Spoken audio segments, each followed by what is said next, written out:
What if the world didn't end in a flash, but slowly, quietly, through something as simple as flour? Welcome back to Narravue Stories, where we break down the most intense, emotional, and unforgettable stories in film and television. Today, we're diving deep into The Last of Us Season 1, Episode 1, titled When You're Lost in the Darkness. This episode doesn't just start a series. It delivers one of the most heartbreaking openings in television history. Let's step into the beginning of the end. 1968, the warning no one took seriously. The episode opens not in chaos, but in a calm television studio in 1968. Two epidemiologists sit across from a host, discussing global pandemics. One of them explains how viruses have always been humanity's greatest threat, but the other scientist says something far more terrifying. He doesn't fear viruses. He fears fungus. He explains that certain fungi, like Cordyceps, already infect insects, controlling their minds, forcing them to spread the infection before killing them. The only reason it doesn't infect humans is because it can't survive at higher body temperatures. But what if the world gets warmer? If global temperatures rise, fungi could evolve to survive inside humans. And if that happens, there would be no cure, no vaccine, no stopping it. Cut to black. 2003. The day everything changed. We moved to September 26, 2003, in Austin, Texas. We meet Joel Miller, a hard-working single father trying to make ends meet. It's his birthday. His daughter, Sarah, wakes up early and secretly fixes his broken watch.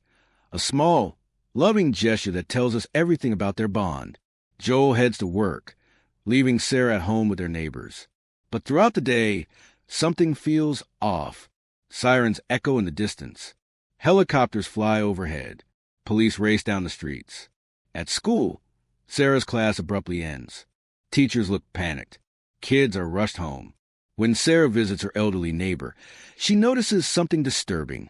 The old woman twitches unnaturally in her wheelchair. In the background, out of focus, the woman begins violently convulsing. Sarah doesn't see it clearly, but we do. That night, chaos erupts. The outbreak begins. Joel returns home late. Tommy, Joel's younger brother, shows up frantic. Something is happening. People are attacking each other. Cities are collapsing. And then it happens. The infected neighbor crashes into the house. Jaw unhinged, movements jerky and human. Joel is forced to shoot her. It's the first life he takes. They flee in Tommy's truck, trying to escape Austin. The streets are pure madness. Cars pile up. Planes crash from the sky. Explosions light up the horizon. One of the most chilling details? A burning building in the background, and a woman calmly standing still inside the flames, infected and unaware. Society isn't collapsing. It has already collapsed. They abandon the truck and flee on foot. As soldiers sweep through the city, they're stopped by a young, nervous soldier. Joel pleads, "We're not sick." The soldier hesitates, then receives orders through his radio. Orders to kill them. Gunshots ring out. Sarah's hit. Tommy shoots the soldier, but it's too late. Joel holds Sarah in his arms as she bleeds out, crying confusion and pain. She tells him she's scared, and Joel, helpless, can only watch as his daughter dies in his arms. The world ends not with a bang, but with a father's scream. 20 years later, 2023, the world is unrecognizable. Society now exists in quarantine zones run by Fedra, a strict military dictatorship, outside the walls of the infected and worse, desperate humans. Joel is no longer the man we met. He's hardened, emotionally numb, a smuggler surviving day by day in Boston's quarantine zone. He works alongside Tess, his partner, tough, intelligent, and one of the few people he trusts. Public executions happen regularly. Infected children are euthanized without ceremony. Hope is a forgotten word. Joel is haunted by the past. We see it in his silence, in his eyes. He isn't living. He's surviving. Enter Ellie. Meanwhile, in a locked room somewhere in the city, a 14-year-old girl named Ellie sits chained to a radiator. She's sarcastic, defiant, curious, and different. She's being held by a rebel group known as the Fireflies, led by Marlene.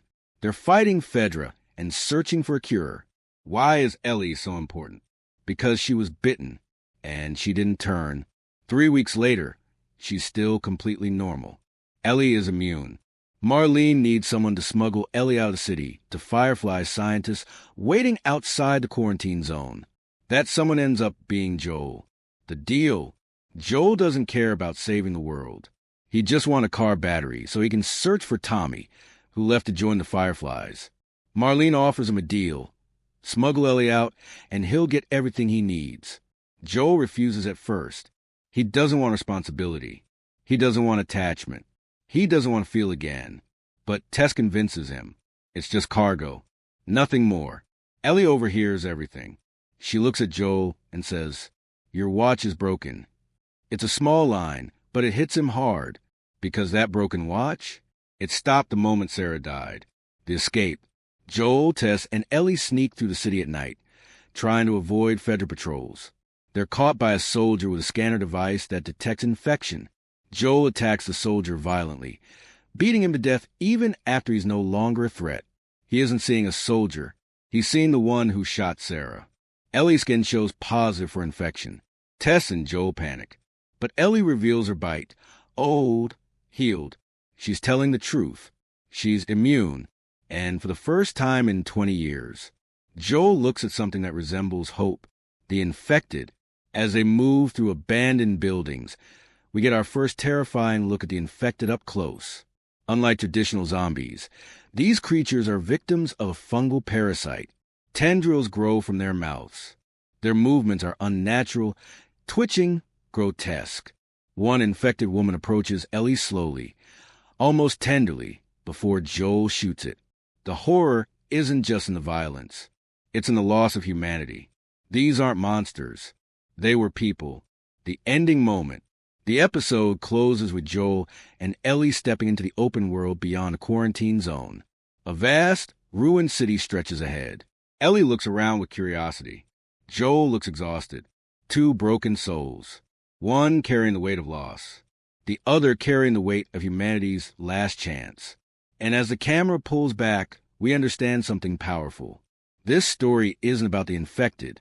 It's about grief. About survival. About whether love can exist in a world built on death. Episode 1 sets the tone perfectly. Love is both salvation and destruction. Survival requires sacrifice. Hope is dangerous. Joel lost his daughter on Outbreak Day. Now he's tasked with protecting a girl the same age. Is this redemption or punishment? And that's the complete story of The Last of Us Season 1, Episode 1. A beginning that shattered hearts and redefined post-apocalyptic storytelling. From Sarah's tragic death to Ellie's shocking immunity, this episode doesn't just introduce characters. It builds emotional stakes that will carry through the entire season. If this first episode taught us anything, it's this: when you're lost in the darkness, look for the light. If you enjoyed this full breakdown, make sure to subscribe to Narravue Stories for more deep story recaps, emotional breakdowns, and complete episode analyses. Up next, the journey truly begins.